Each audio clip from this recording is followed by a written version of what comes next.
The AVIC-Z150BH features a full GPS navigation system built right in. So to navigate to an address, touch the Home button and then touch the Destination button. Here we can navigate to an address. We'll touch that. We've got to tell the system to start off where we are, so we'll tell it we're not in Canada, we're in the United States. And we are going to go to Washington, D.C., or the District of Columbia. Let's put in a house number. We'll start with 1600.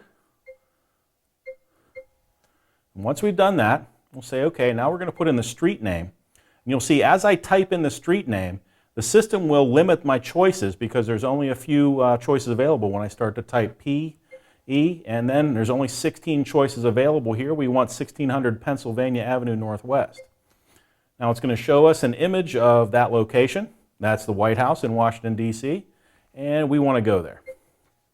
So now the system is going to create a route to go from Los Angeles to Washington, D.C., right to the White House. There's a proposed route for us. If we touch the Profile button, we'll get a list of the turn-by-turn instructions along this route. If that's okay, we'll press the back button. We can add waypoints in if we want right here. We're not going to add any waypoints right now. We can check for other routes, and the system will create some different routes where we can compare them. That's route number 1. We could go on route 2, 3, 4, 5, or 6. I'm going to stick with route number 1.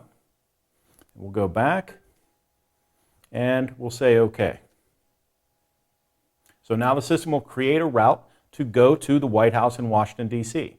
Now what we're seeing on the screen is our first turn is 0.3 miles away. That's to the right. The next turn after that is 1.1 miles away, and that is to the left. And that will put us on to US 101 or the Santa Ana Freeway.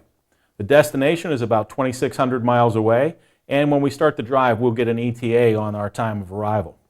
Over here, we can adjust the zoom on the screen where we can zoom in a little closer. You can see some very detailed mapping information going on right here. And we can zoom out a little further. And we can change our map from a two-dimensional map like this to a number of different choices.